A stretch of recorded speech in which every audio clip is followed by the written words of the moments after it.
May 28, 2021. It is Friday, the weekend of Memorial Day 2021. I am Jarrin Jackson and I love America. This is going to be a Memorial Day special. I was going to talk about all sorts of different politics and all sorts of other things, and it hit me. I need to talk about people who have died for their country. I need to talk about people I know who have died fighting for their country. And so that's what this one's going to be about. We're going to get a little bit personal. You're going to see pictures of me in, uniform in Afghanistan. You're going to hear a little bit of war stories. And you're going to hear about men that have given their lives for this country. People you would never know about. People you would never hear of because they were nobodies. They were people who served their country anonymously. Or I should say served their country without any kind of pursuit of fame. And so we're going to be talking about them today, and I'm going to do my best to stay emotionally stable. So there you go. Before I start, as always, my bias, I am Jarrin Jackson, and I do love America. I am a Bible-believing Christian. The Bible is the Word of God, this thing right here. I am the gospel. I'm a Bible-believing Christian, constitutional supporting, patriotic Rush baby, Lynn Wood, multiple time endorsed Trump supporter. The Bible is the Word of God. All of it. It is complete. Complete. You believe that. If you want to know what God says, you read the Bible. If you want to hear God talk to you, read the Bible out loud. Pray, of course, but read the Bible. Christianity is all about the gospel. It's all about the gospel of Jesus. It's not about having a good time. It's not about feeling good or health, wealth, prosperity. It is about remission of sin. The fact that the world fell. We have a sinful, horrible, violent, evil place that we call home. If you're a Christian, you don't call this place home. You are an alien, as it were. But the gospel of Jesus Christ is the death, the burial, the resurrection of Jesus as the only way for salvation. The only way to get to God is through the blood of Jesus Christ on the cross. Believe that he rose from the grave, you will go to heaven. Do not believe that, you will burn in hell for eternity. And wouldn't it be horrible not only to burn in hell for eternity, but then to burn in hell for eternity with the knowledge that you are wrong? Like, you were wrong. Like, you're going to know. Your knee will bow, your tongue will confess that that Jesus Christ is Lord. So don't do that. Believe the gospel. When I get started, just quick, this is my job. This is birthday month. We are at, 39.7%. I want to say thank you to everyone who has helped me, my family. This show is 39% of my family's budget. It covers 39% of what my family needs. So thank you very much for the people who participate.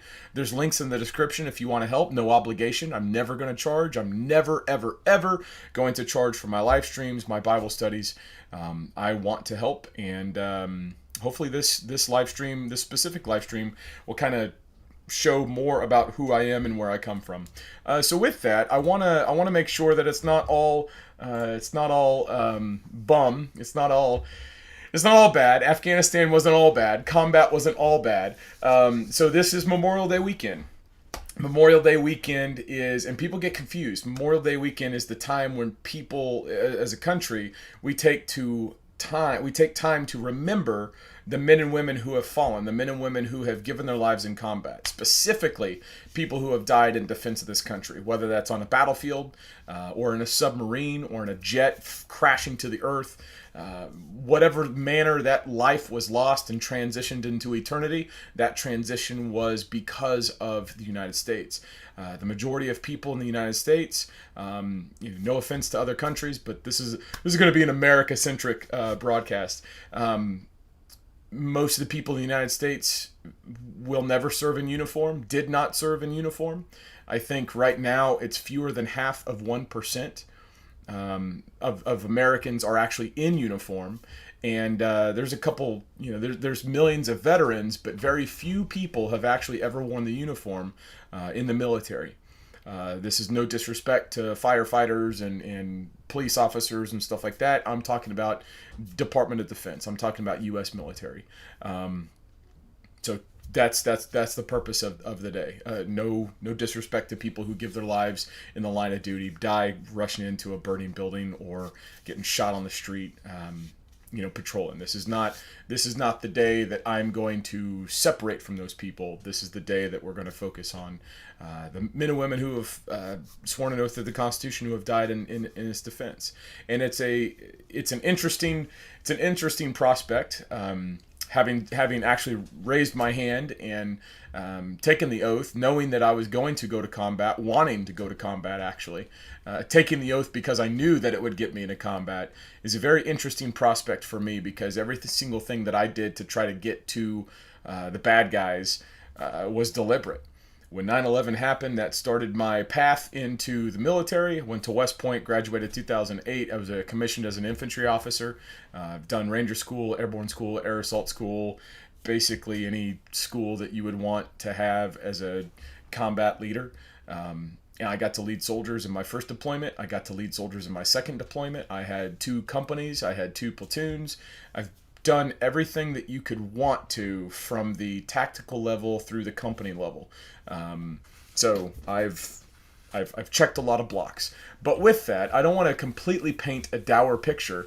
I do want to say that you can have fun in Afghanistan, and this is one of my good friends. This is during my 2010 deployment. We're going to do a little bit of an intro, kind of ease our way into things. I'm not just going to come out and bam, do that. We're going to ease our way into it. So there's no better way to do this. In 2010, Miley Cyrus had started to transition from her image of good, wholesome Billy Ray's daughter to kind of more pop mainstream, and then now she is the way she is. But in 2010, she had come out with a song called "Party in the USA." And that was my platoon song. So before we went on patrol, to take the edge off, I would nominate people, and sometimes I did it too. But you would sing "Party in the USA," and it was our ritual. While we were getting ready, or before we'd leave the gate, we'd sing this song. And so here is one of my soldiers from Georgia. There's a reason. This is the reason why I say Georgia. This is Mr. Reagan. This is well, I won't use his first name, but this is Reagan singing the song. Watch this. My hands up, playing my song, fly, fly away. Rocking my head like this. Rocking my head like this. No, keep fucking going. I got my head like the butterfly fly away. Rocking my head like this. Bobbing my head like this. It's the party in the USA.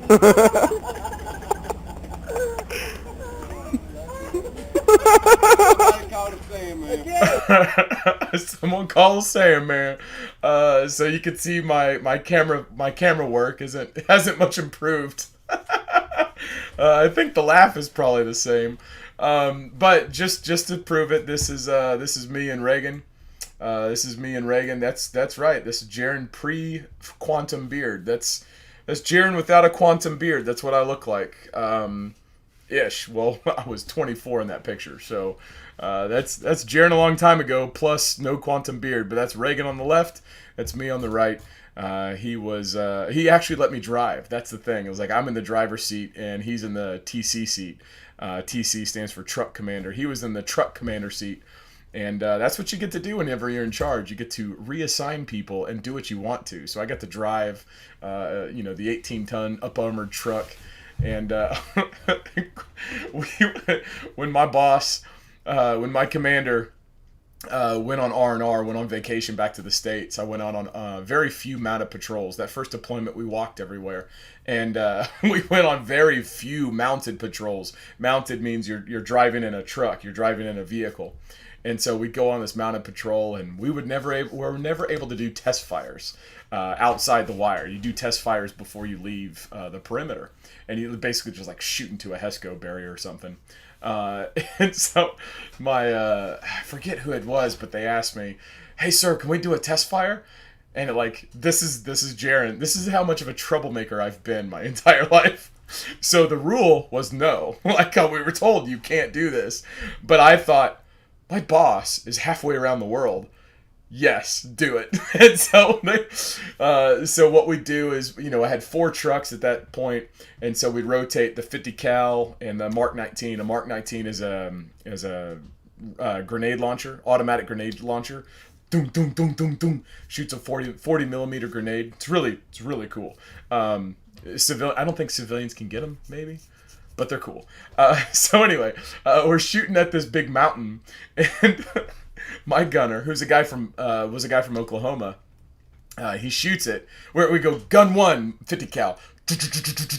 And you could see the rounds impact, and it let him do it again. And then I have my guns talk, so we would practice one gun truck and the next gun. Well, I got to Burnett, my gunner, and he shot the Mark 19, and it went over. It went over. So he didn't see the impact, and I was like, crap. Quick, let's go. And we drove away. Never knew what happened. Tell you folks, so many things happen in Afghanistan. Like, it's TIA. This is Afghanistan. You can do whatever you want. This is young baby Jarrin. This is January, I think, of 2010. Look at that. Look how clean that uniform is. Look how innocent. That's where is that? That's Bagram.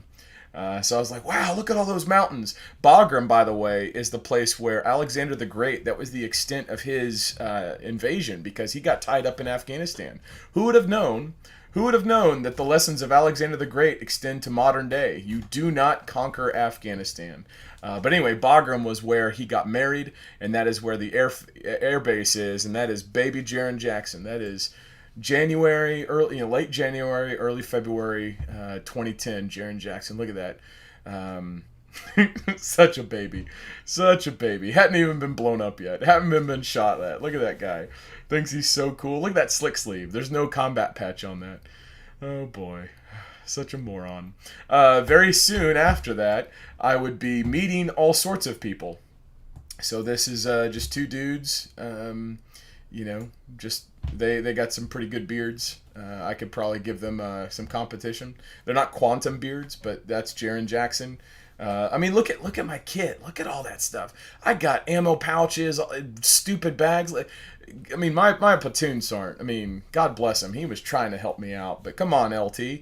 Let's go, Jackson. Look at that. Your kit doesn't even make sense. It's all just unorganized and stuff. Man, I'm almost embarrassed. I am embarrassed to look at that picture. Actually, just look at this part. Don't look at anything that I'm wearing.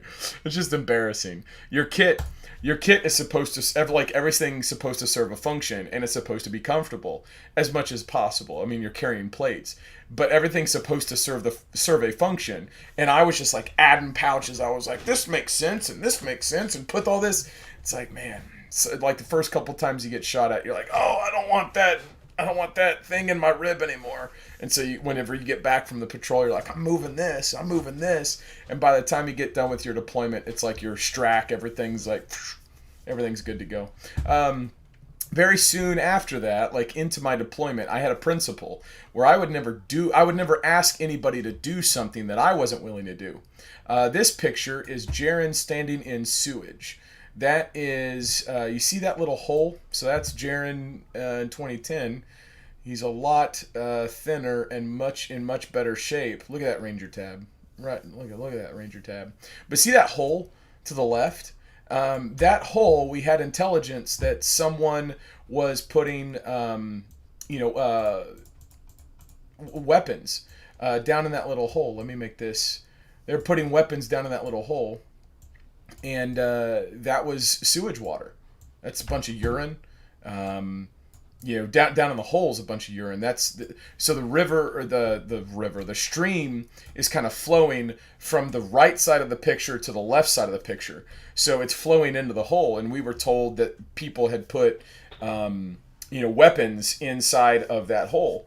And so I was like, well, I don't want any one of my guys going through urine and feces, so I did it. So that was the picture of me coming out, and I smelled like poop. So I remember saying, man, this sucks. Because it did. I've always had, this is us on a search. Me, one of my guys, I won't use names, but that's my platoon sergeant, the guy that looks like the professional taking a knee. That's the senior, that's the top dog. And then you got one of my squad leaders there in the middle. And then me. This is later on in the deployment. See how my kit makes more sense now? See how everything's like more organized and it's tighter and it just makes better sense. Like it's not all janky. I mean, look at this. Hold on. Let me just show the side to side. Let me show the evolution. So you've got that, and then you've got this. Let me do this. You see this? I mean, look at that. You see that? You see how those two things? Let me do. Yeah. You see. I mean, you see how those two pictures. See the difference of the kit. That's the difference. That's what experience does. Experience makes you more lethal, more effective, more organized, and not as jangly. See how I'm looking like I'm jangly all over the place on the left, and then I'm more organized on the right. I am getting into the zone of talking about guys that have died, so I have to prime myself by like looking at images that get me there. So. I mean, I don't have to. I can talk about these dudes anytime. But anyway, so this was a search we were doing. This was at this is a really cool story, actually. That's a really cool story. It's one of my favorite stories, which is why I made him take the camera, or take the picture. But you always just gotta have beef jerky. You never know when you're gonna have a snack. And then for those people who are all like, well, you gotta keep in business. You gotta stay business, Jarrin. It's gotta be focused and all this kind of stuff. I was Santa for Christmas. That's me being Santa. Look at that. We called it the Impact Inn. There were holes in the ceiling from when mortars and rockets had fallen into that place. But that was me. I put my pillow and I put a couple other things. Someone had sent from some church back stateside. They had sent a Santa suit, and this was Christmas of 2010. I wish I had the. I gotta find it. Well, no, that's inappropriate. Never mind. I can't show that. But here's another picture of Jarrin playing Santa, 2010. So that's Langatang. That's one of my dudes. He was missing home. We probably had 2 months, maybe 6-7 weeks left in the deployment. So we were all getting pretty antsy going home. And so I went around and wore a Santa suit because that's what I do. And then this picture, this was actually in March of 2010. So this is towards the beginning of the deployment. But this was the day that I hit my first IED. The guy in between, so that's my boss. That's my commander on the right. Looks like a big goofy guy, but he's a really good boss. He had gone with us. He had visited with us on that patrol. You see my boots walking through a bunch of crap, bunch of feces, Afghanistan doesn't have plumbing, so they just poop out in ditches, and the gravity feeds the ditches down then it pools.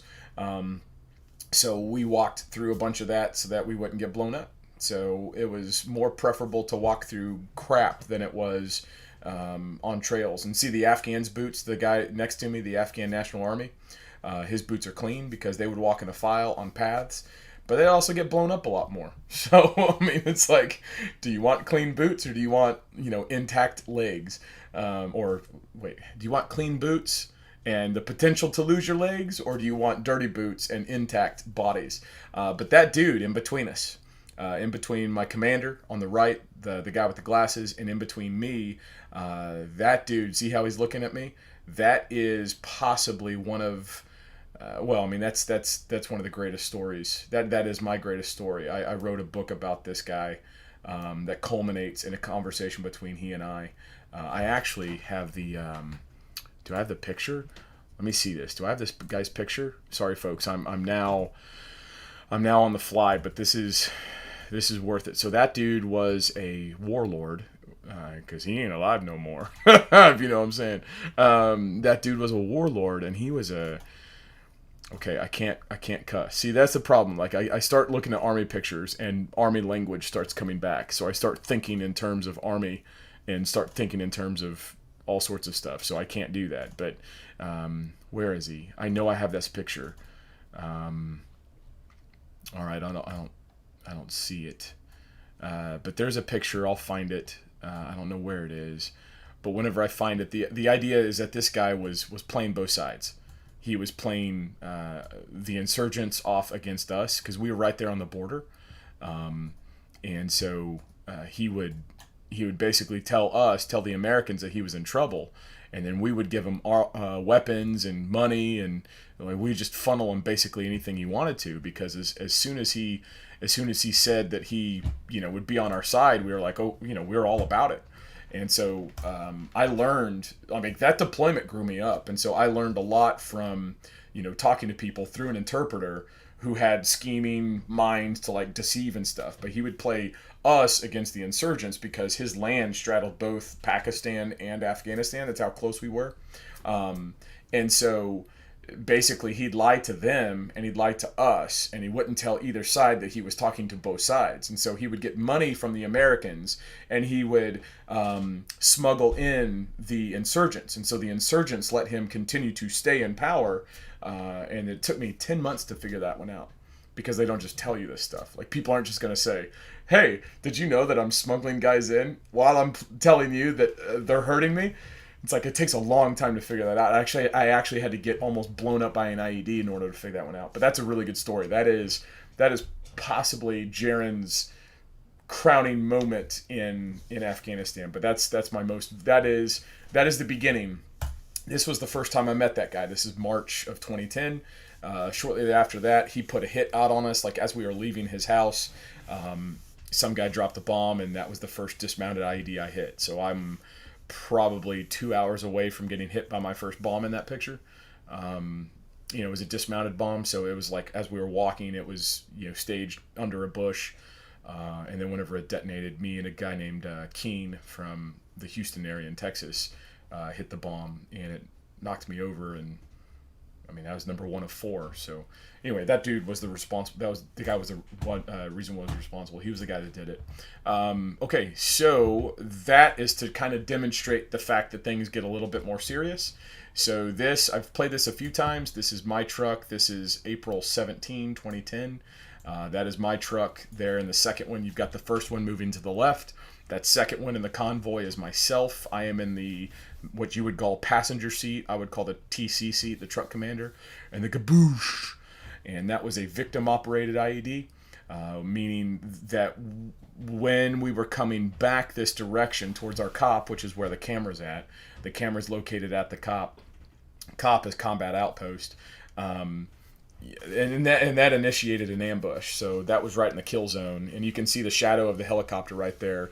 And the helicopter was an Apache, and they just went over and smoked the dudes. Like, it was a poorly placed ambush on behalf of the godless commie jihadists, because they all got smoked that day. But they did blow up our truck. And so as what happened was they had the bomb buried beneath the road. And then what they did was they went in and they attached a battery to it, and that battery was then attached to like a spike strip, like sticking up like this with nails. And then as the tire comes over it, the nails puncture the tire, and as the tire goes up like that, it actually pulls and pulls the circuit, boom. And so it's a victim operated IED because the truck goes over it, and then it pulls, the nails puncture the tire, and then it pulls, and then boom. That bomb was just over 100 pounds, and it detonated right underneath me. And whenever it happened, of course I had my Kevlar on, and whenever it hit, the force was so great that my head came up and actually hit the top of the truck. Like, it busted me up pretty bad. Like, I was like, what the like, what's going on? Yeah, I mean, it's just like dust everywhere, and it took that door that had been manually bolted and sealed. It took that up armored door probably 3, 4, 500-pound door just sucked it right, just boom. The overpressure just popped it right off, and that's what you saw jumping out the side. But the truck was designed with a V-shaped hole, so like the bottom of it was designed so that whenever it blew up, it kicked it off to the side. So it looked a lot worse than it was, but it still was pretty bad. Everyone walked away from that one. A couple dudes had concussions, but everyone made it. Okay, so I'm going to transition now. We'll roll the rock into talking about guys that I know that have given their lives for America. All right, my first one, and if I can, let me do this. Where's this thing at? Yeah, watch this. Let me do this. Is this gonna be too much? Is this gonna be too much? Yeah, there you go. This first guy is a guy named Chris Gakey. Chris Gakey's my classmate from West Point. Christian dude. He's from Apple Valley, Minnesota.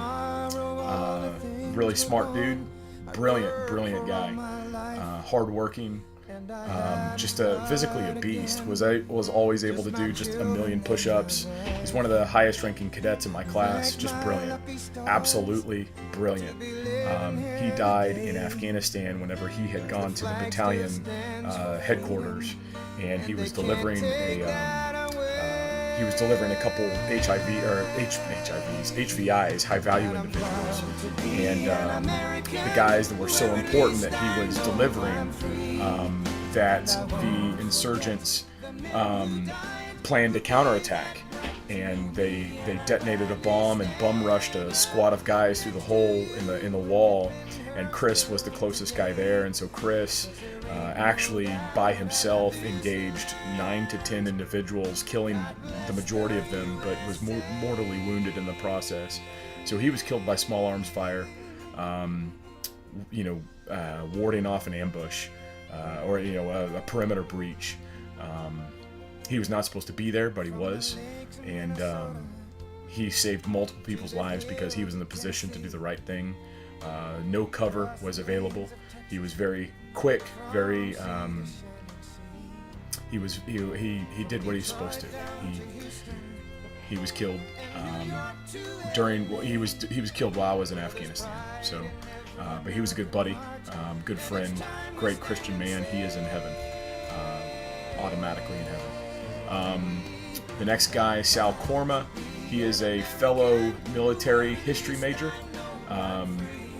He did judo and taekwondo, and this guy, he's one of those guys that could stand up, do a backflip, just physically fit, just strack. He and I studied together in several history classes. Whenever you're at West Point and you get to your later years, whenever you share majors with people, you get to know them, and so you spend time with them and you're there. Sal died by an IED, so he was killed. He had gone over the area, suspected something, and had told everyone to get away, and then boom, he was killed. His name is Salvatore. I'd always make fun of him.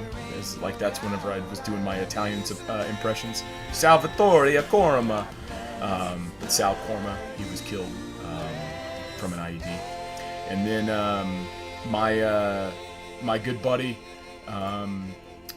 this is Rob Collins. Rob Collins is actually he's the guy. He is this guy. So Rob Collins. Okay, that's it.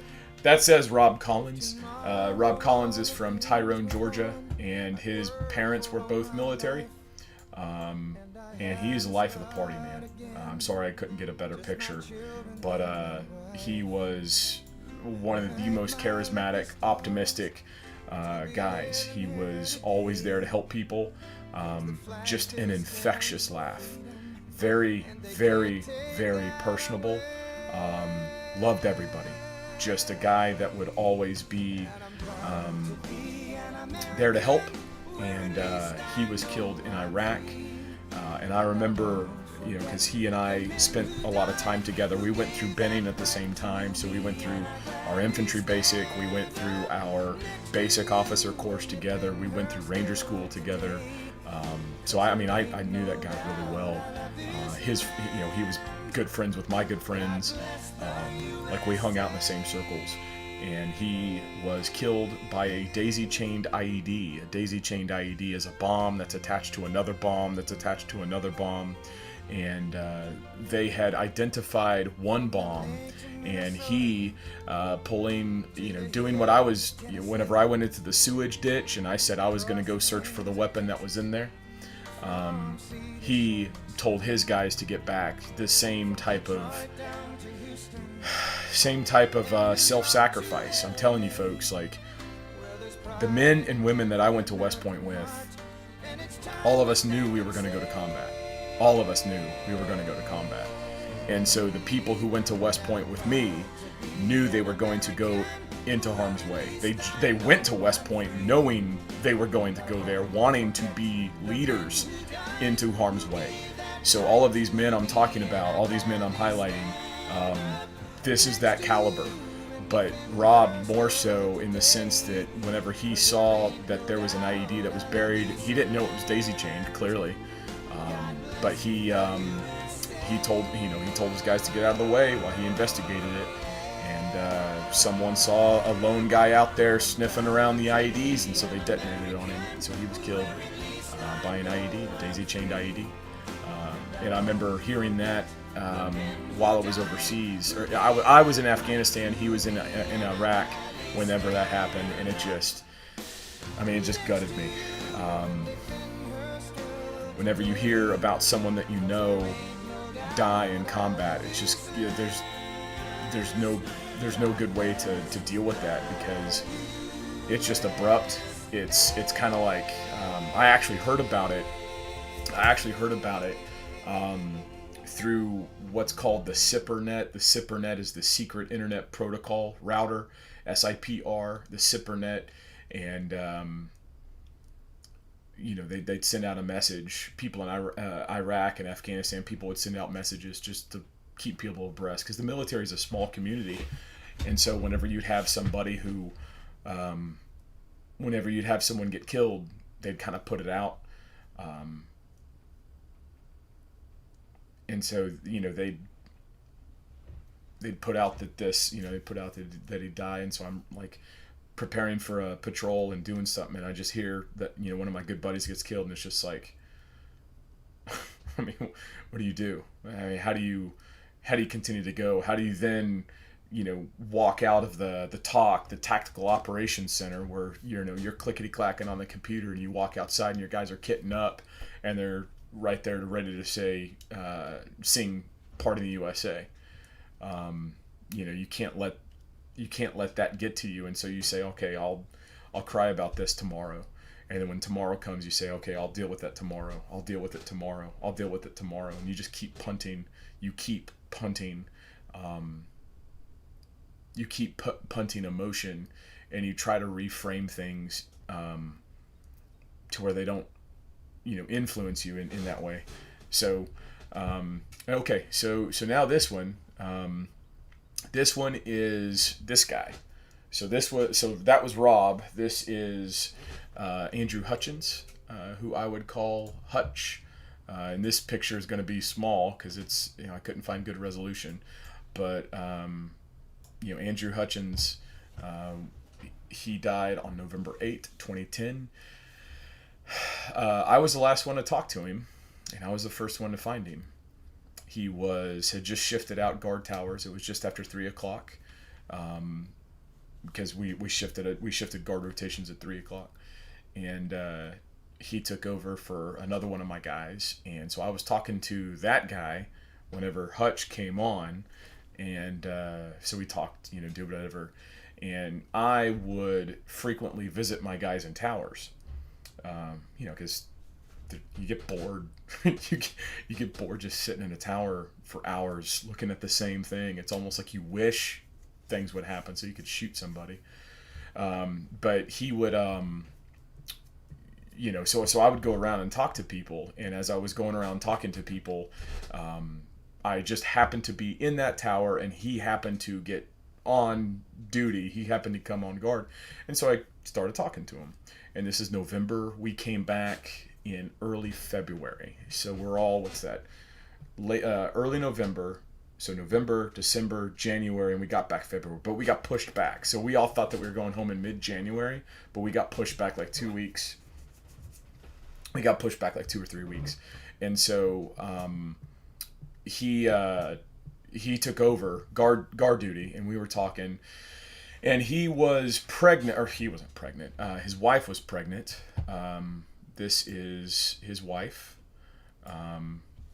And she was pregnant. She was 6 months pregnant with their first child, and my wife was pregnant with my oldest. My wife was 3 months pregnant with my oldest, Lloyd, and she was pregnant with their only child, Alyssa. And so Alyssa is 3 months older than Lloyd, and Alyssa has never known her father. One of the reasons why I want to be successful in business, one of the reasons why I want to be successful in the things that I do, is to make sure that that little girl never wants for anything, because I am the last person. I am the last person that talked to her dad, and she doesn't have a father. She has a good grandpa, Jeff, who I keep in touch with. I talk to him every year. I wrote him the letter. Yeah, that's Alyssa. She's 10 years old, just now 10 years old. But Hutch was in his guard tower, and we were talking, and just normal stuff. Normal dude stuff in the middle of Afghanistan. So I'm not gonna tell people what we're talking about, but because it ain't it ain't nice, or it's not appropriate. But we did at the very end talk about fatherhood. We did talk about how he was nervous and anxious, and I was nervous and anxious because we had never been dads. We were dads because our wives were pregnant, but we didn't know what we were talking about. And so here's two guys in a combat zone, with guns and bullets and bombs all around us, and we're more concerned about being dads back home. Not more concerned, but that's definitely like on our minds, because we're about home. We're like 45 days away from being home. And something in my mind, was like, okay, I need to go talk to the next guy, because we just rotated guard shifts, so let me go talk to the next guy. That's what I would do. I would time my rotation for the first hour, the last hour and a half of one guard rotation, and then guard rotation would happen, and then I would do a next one. So my guard rotation was going around checking up on my guys, and he had been recently retasked to my platoon, so I did not know him for a long time before this happened, but it was in my mind. I was like, okay, I got to go to the next one. I high-fived him. I said, do good things for America. He said, will do. And as I walked down the stairs and I started walking away, we started taking incoming. We started taking recoilless rockets, and which is a shoulder fire weapon. And I want to do something here, if I can. Let me turn this off real fast. I want to do something, see if this works. Does this work? Let me do this. Let me do this. Let me do this. Yep, it does. Okay, good. So let's go to Afghanistan, and I'll walk you through this. Let's go to Afghanistan. I don't need that. We come in here to Afghanistan. There's the country of Afghanistan. We were over here. This is Coast Province. So here's Coast Province. You've got the main city. You can see the big airstrip right there. I'm pretty sure that's FOB Salerno. Like, this is the FOB. Like this. Oh, that's Coast International Airport. Where's the FOB? Oh, there's the FOB. There's the FOB. This is FOB Salerno. So this is where whenever you'd go in, and you can see the helicopters. You can see like the military stuff. So this is where you'd come in. This is the PAX terminal, and this airfield is actually it's named after one of my classmates' sisters, who was killed. His name is Duncan Hunter. He's been blown up and shot a few times. Anyway, that's the airfield. And then we'd come up here to Chena and Blvd. So this is like Sabari district throughout here. And even though this map shows the border of Pakistan is right here, that's not really what people think Afghanistan or the border is. But anyway, whatever. So let me find, there's Yaqabi. So we were here. So here's the Kolbazat Bazaar. This is kind of like the main hub of retail where we were. And then our base was right here at the base of this mountain. It was this Khergar mountain. And so it's not really on the map, but our perimeter is right here. And he was in a tower right here, ish, facing south towards this wadi. This wadi is just a dried river that they use as roads. You can tell they're using it as a road. Interesting. I'll tell you maybe later, some other time, we'll tell a story about this house right here. This is what we call the butcher house, because this is actually where, and this is how messed up these people are. The jihadis, this was an abandoned structure, what we thought was an abandoned structure, but it had tunnels in underneath it, and underground would be where they would butcher people. They would torture them. So they would kidnap people, and then they would torture them and cut them to pieces right by our gate. And we had no idea.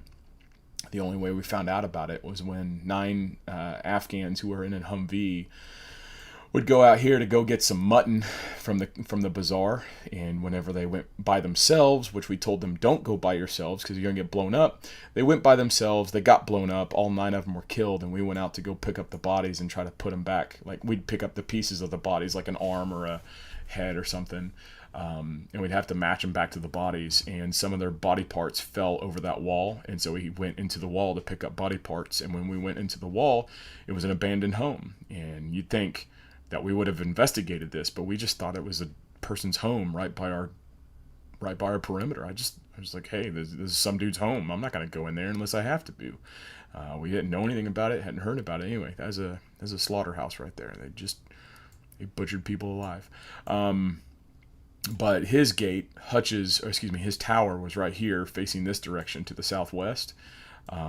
This road, if you can see this road right there running, generally northwest to southeast, behind this village, this is the village of Sarah.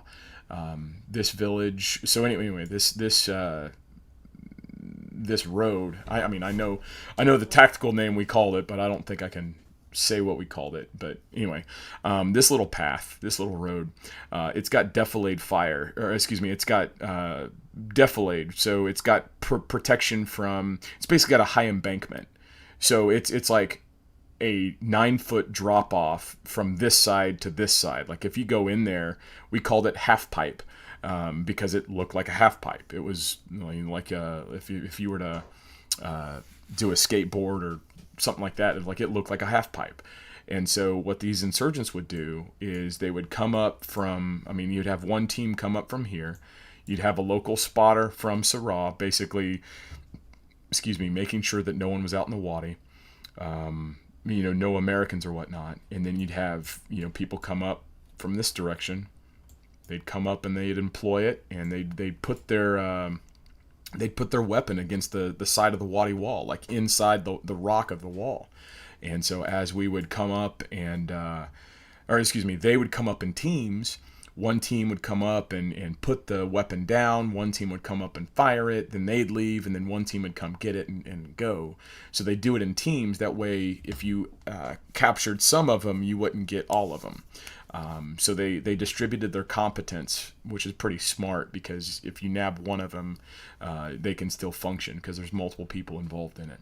And as a decentralized operation, it allows them to do misdirection comms a lot easier. So they're pretty smart, pretty proficient in deception. But anyway, he was up here. Can you still see this? Okay, good. He was up here in this guard tower facing this direction. He's looking right at it. And if you see, he's got these buildings and then this half pipe. So this was, the term that we used is a POO, point of origin. So anytime in the military you heard someone called a POO site, I laughed for the first couple days and then I got over it very quickly. But a POO site is basically the point of origin where someone is going to shoot a rocket or a mortar or something at you. And so this was actually one of our most active POO sites because it provided them defilade fire and it was within a couple kilometers. So they could basically just put a rocket on a rock and angle it right at us. Now, the tricky part was that if you shoot a rocket there, it's a direct fire weapon system. So it was, well, a rocket can be an indirect if you fire at high angle trajectory, like a big upside down U, or if you fire direct fire, it goes on its azimuth, and if you're firing a 107 rocket, that thing's going 13 kilometers, so minimum. So you could, if you were stupid, put a Chinese 107 right there, and then shoot it directly at us. But if you are 6 inches over, that thing will just scream over everybody, and that's pretty scary because the scream of a 107 is pretty loud. It's like, so it'll scream and it'll go right over your head, but it won't hit you. So there's no danger because the rocket's just going to scream right over your head. And so most times, if we heard the 107s, it wasn't a big deal because if you can hear it, you're fine because they go faster than sound. Anyway, these guys were firing recoilless rockets, which is a shoulder-fired breech weapon. So you have to open it up, put in, a little recoilless rocket round, which is like a mini, kind of like an RPG, but not quite an RPG. Anyway, fire it. And so whenever I left and I went to the next thing, they started shooting from this position. And of course, he could not fire because he was shooting over, his field of fire would have been over the Afghans, which were to the south of our compound. And the insurgents had angled themselves right behind this cluster of homes. And so we couldn't touch anything within 15 degrees of a civilian structure. And that was a direct fire weapon system. We couldn't put any effects. So we couldn't drop mortars or rockets or anything within 600 meters.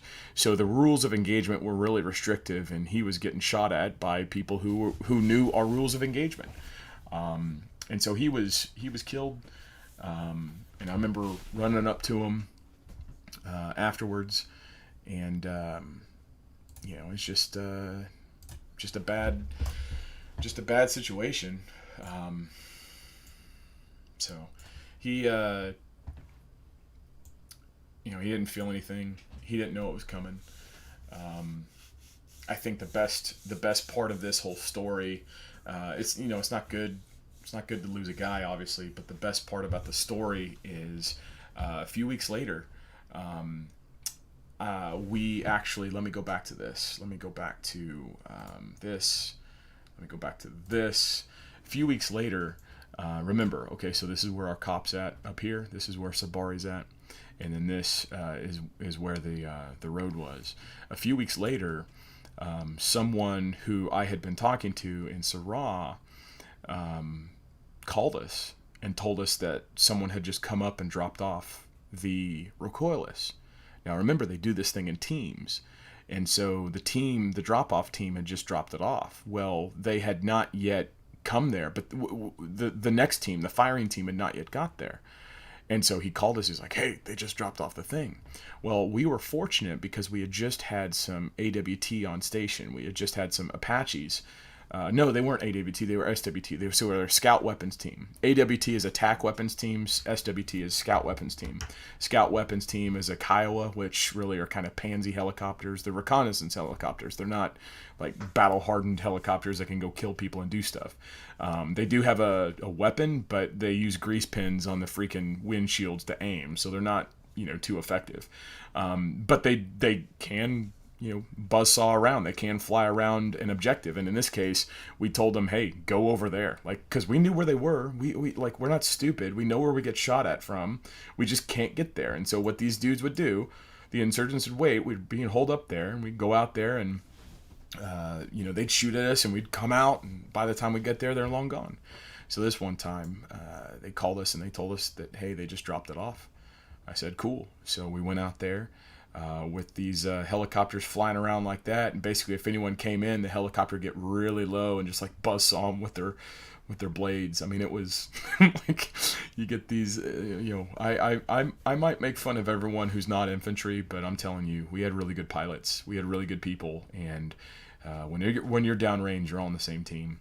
And they did a good job, because what they did was they used their station time to buy us time to go from here to get to there. And I remember we pulled up here. We basically blew through all this stuff. I told Reagan, my driver, just put that thing on the curb. I got out and I just hightailed it. I hightailed it from here all the way to here. I jumped down into the little thing, and I got the rocket. That is the rocket that killed Hutch. That is the recoilless rocket. So you can see the embankments. You can see how,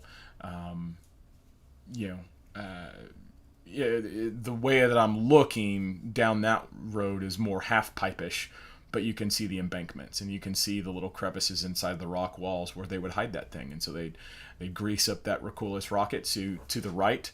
So to the right of it, that's the breech. That's where they'd open it up and put the breech inside. And then to the left is that the actual muzzle or the barrel, and that's what would shoot the munition. But they'd hide it in a blanket, and it had three recoilless rocket rounds at it. And so that's the weapon that killed Hutch. And so that was probably one of my, favorite moments. Probably one of my favorite moments of the deployment, because that was, I guess, not justice, but I guess it was good to know that, it wasn't going to get anybody else, I guess. But that was one of my, that was one of my moments. So, I guess my point for doing this is, a lot of politicians will talk about, thank you for your service, and we want to remember the people. And I wanted to do the same thing, no different than what they do. I just wanted to kind of put some visuals on it, because I think that that's important. I think it's important that people know the stories of the men and women who have died in defense of the country, and like how the things attach to it. And that's the stuff I live with. That's the stuff that's always in my head. That's always going on. So, when you go out to Memorial Day, whether you're, I don't know what people do. I'm going to work. I'm going to work here at the Homestead. I'm going to be folding boxes and counting ammo, I guess. But as you go out and work, just know that, we still live in a country where men and women stand ready to die for their country. We also live in a country that has been purchased. Our freedoms have been purchased by their blood. And that's not something we give up on. That's not something that is not something we use talking points to dismiss or diminish. That's not something that is just solved by waving the flag or supporting one politician versus another. That is something that, if need be, we step up and match their level of production, their level of contribution. I have been blessed. I've been protected by God. But I've been blessed to know these men. I've been blessed to know these people who have done this. And there's others I could have talked about, but I wanted to keep it a little bit short. I do want to say one thing, though. Our country makes such a big deal. Not that it's a bad thing, but we make a big deal about celebrating and honoring people who have died for us in uniform. My prayer is that we start doing that for Jesus Christ every day. Because these guys died so that you could have freedoms and defend the country. Jesus died so that you don't have to go to hell for eternity. And, he walked the earth too. He went through the same stuff you and I did, same temptations, same pain, same struggles. And it's the gospel that ties everything together. It's the gospel that's able to overcome my nightmares. It's the gospel that's able to make sense of that stuff where, a little 10-year-old girl doesn't have a dad, has never known her dad. There's a lot of pain and suffering in the world. And just imagine what the pain and suffering is going to be like in eternity if you don't have Christ. I don't understand how people engage the world and make sense of reality without a relationship with Jesus Christ. I don't get it. I just don't get it. That's where I cut my teeth. That's where I became a man. I became a man in Afghanistan. I learned I learned what leadership was, what leaders do. That was a place of action. That was a place of decision and consequence. That was a place where what you did, you could see that it mattered readily and immediately. And so that's what I try to communicate on this live stream. That's what I try to encourage people to consider, to do stuff, to be serious about what they do, but to do it, do it with joy, do it with a smile. But it's the gospel of Jesus Christ that matters most, and it's the gospel of Jesus Christ that I wish and I pray more people would pay attention to, and I pray more people in our country would focus on. I love America. I've done a lot of things for this country, and I would still do many things for this country. But I would do anything for Jesus. I would do everything for him. And that's because he took my sin on the cross. He took my place, and I don't deserve it. Just like, arguably people in America don't deserve the freedoms that other people have died to give them. And once people recognize that other people died to give them freedoms, what do? Do they suffice to say thank you for your service? Do they suffice to say wave the flag and, tweet something? Or do they incorporate that and integrate that into their behaviors? Does it affect their beliefs such that their outward behavior demonstrates that they actually believe what they say? But then whenever you cross-apply that to Christ, do you actually live out the things that you say? Do you actually internalize your beliefs into action? The gospel is that Jesus Christ died on the cross for your sins. He was buried, and 3 days later he rose from the grave. You believe in that. You don't have to do anything. You don't have to pay your way in or say fancy words. You have to trust that Christ did what he said he did. Have a good weekend. Appreciate your time. You can find more information about me in the links below. Thanks for watching. I hope this... I don't know what I hope it did, but I think it's useful to talk about people and to elevate their personal stories whenever we're talking about stuff like this. So appreciate your time. I'm Jarrin Jackson. Now go to war.